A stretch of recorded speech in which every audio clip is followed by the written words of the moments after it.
बा म त विदेशतिर हिँडेँ।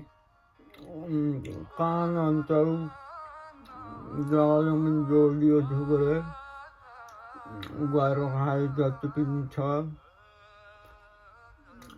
त्यहाँको दुःख खानु छैन। यहीँ कानंतर गाउँमा बस्यो, कसैले खेताला पत्याउनु पनि छोडे, कसैले बोलाउँदैन, कामै गर्न सक्दैन भन्छन्। त्यसो भए बसेर भएन, हिँड्न पर्यो बा। यस्तो व्यवहारमा छोडेर खान खोजिरहेको छ। यहीँ गरेर बस, यहीँ खाऊ,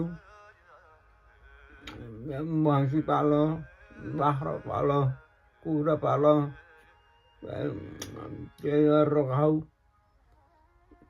विदेशमा किन जान्छौ? यहीँ बस। ढुक्क भएर बस्नुस्, चिन्ता फेरि केही नमान्नुस्, नआत्तिनुस्।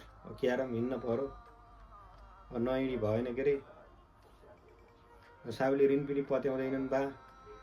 म फोन हरिरहेको छु। कसका फोन आउँछौ? फोन गरे है।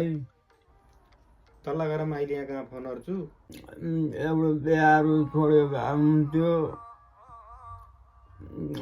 चिसोको तातोको बनाएर दिन्थे। आमाले के गर्नु सक्दिन।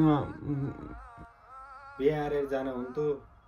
भोलि बिहान न यो घर बुहारी न मेरी बुढी केही पनि नरहने गरी हिन्दी 2-4 महिनापछि भने हामीले क्यार्ने हो। आजभोलिका बा आमालाई पकाएर खुवाउन धौ मान्छन्, गाह्रो मान्छन्। कहिले के हुन्छ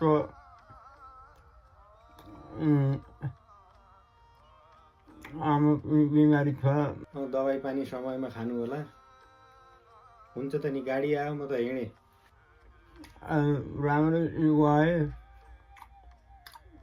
फोन आए, छिटो आए। ल ल ल ल